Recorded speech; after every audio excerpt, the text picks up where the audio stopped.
A group of young men play soccer in the grounds of the University of Worcester. But this is not just a team of students having a kickabout. This is the official Great Britain blind football team, and they're headed for the Paralympic Games in Beijing. Their captain, Ajmal Ahmed, has been blind from birth. I was always like a confident child, happy-go-lucky. So, I always used to mix with, the other able-bodied kids and play football. And, I never used to have like balls with ball bearings in it. We just used to have normal balls, and I just used to make them adapt the game slightly. Tell them to, if they're going to pass it to me, make it bounce a little bit so I could hear it. So in that terms, that was never a problem. But into organised, actual blind sports, I didn't come across that really until my teen sort of thing. That was when I went to school, blind school up in Liverpool, St Vincent's, and even then, we used to have like football tournaments, and that was only every once a year. So it was not anything regular, and it was only when I went to the college, Royal National College for the Blinds in Hereford, and that's where I was introduced properly to proper organised sport that was maybe played, either on a couple of every 2-week basis or every month basis. Blind footballers use soccer balls that make a noise as they roll.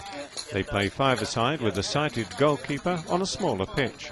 They call constantly to each other so they can build up a soundscape in their minds of where everyone is and avoid serious collisions. We use a universal word called voy, which is Spanish for I go, I think it is. So every time, if you've got the ball, the opponent's, when he's coming to tackle, say if he's about a metre away, he has to say the word voy so you know where he is. And if he doesn't say that, and when he clatters you or something, you're awarded a free kick. So on an international basis, you don't really get that many injuries that you would think.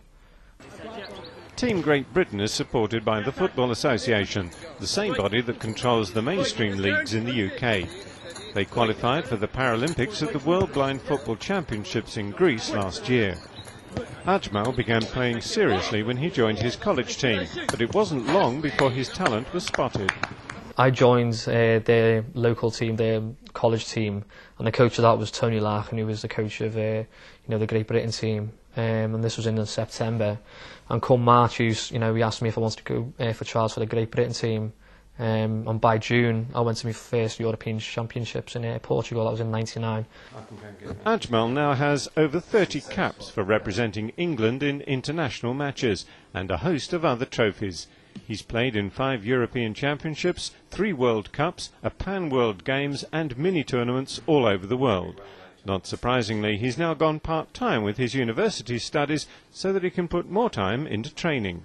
His coach and mentor is Tony Larkin, a former professional footballer who's been the England and Great Britain team manager since 1995. And he has worked so hard, his first touch, his running with the ball, his awareness now in match play, Aj can play in a number of positions. And he's a great ambassador for blind football. He's proved that you can actually start from a young age and to achieve where, he's just won Asian Sports Personality of the Year award. And he's earned the right now to be the Great Britain captain in the Paralympics. Ajmal's training regime is as demanding as any Olympic athlete's. He lifts weights to improve his endurance, especially as Beijing is expected to be hot and humid in August. To acclimatise, the team will spend 3 weeks in Macau before the Games, and there's an upcoming friendly in Greece next week to get them used to the high temperatures. Besides the normal dexterity required for ball skills, blind footballers also have to concentrate to locate the goal and their teammates through sound alone. So the daily exercise is as much about honing concentration as it is about building muscle. We're going to be doing upper body weights the Monday, lower body Tuesday, fitness on the Wednesday, and then lower body Thursday and upper body Friday, and then Monday, Wednesday and Friday after these sessions we'll be doing 2 hours of football as well, 3 times a week. So it's going to be quite a heavy schedule, and all in amongst that, we've got trips away to play, like friendly tournaments to prepare us for Beijing. So it's quite a busy schedule. At the Royal National College for the Blind in nearby Hereford, world-class training and match facilities are being constructed for disability sports of all kinds, including blind football. It's part of a long-term plan for the college to become a national centre of excellence and put disability sports on the map. Work is still underway on a 3-storey sports centre which has recently been accredited as of international standard for the 2012 Paralympic Games. So will be used by teams from all over the world for their training camps. It's the latest chapter in the long history of the RNCB.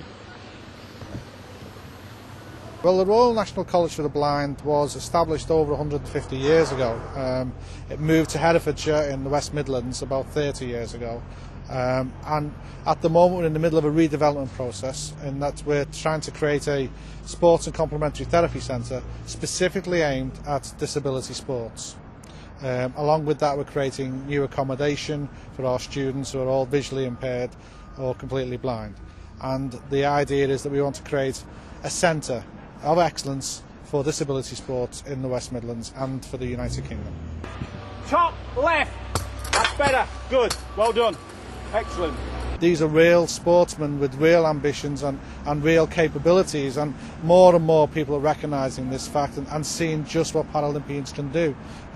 It's come on in great leaps and bounds in the last couple of years, and hopefully 2012 will be the pinnacle for many of our Paralympians. Partially sighted players can also take part in blind football by wearing eye masks. Otherwise, even slight vision could give them an advantage. The ball tends to stay on the ground most of the time. It is kept moving so the players can hear it. For Tony Larking and his team of coaches, it meant developing a whole new range of skills. They've got to keep the ball, when they're running with the ball, very, very close to their feet, whereas with a sighted player, they'd knock the ball outwards. And then when we're coaching them to shoot with the ball, they can't have too much backlift because it will affect their balance. And what we've got to work on is really working on their spatial awareness, because a blind person is normally using a mobility aid, and when they're sort of travelling, then you'll normally just walk forward. But we've got to create it within football, and particularly with any type of football, particularly blind football, they've got to have the confidence to maybe to move forwards, backwards and sideways. So we work on it, improving their orientation skills. Britain is currently rated 5th in world rankings, behind countries such as Brazil, Argentina and Spain. But hopes are high that this team may be in with a chance in Beijing. You've got to be good to qualify, for the Olympics. So every team there, we can all beat each other really on our day.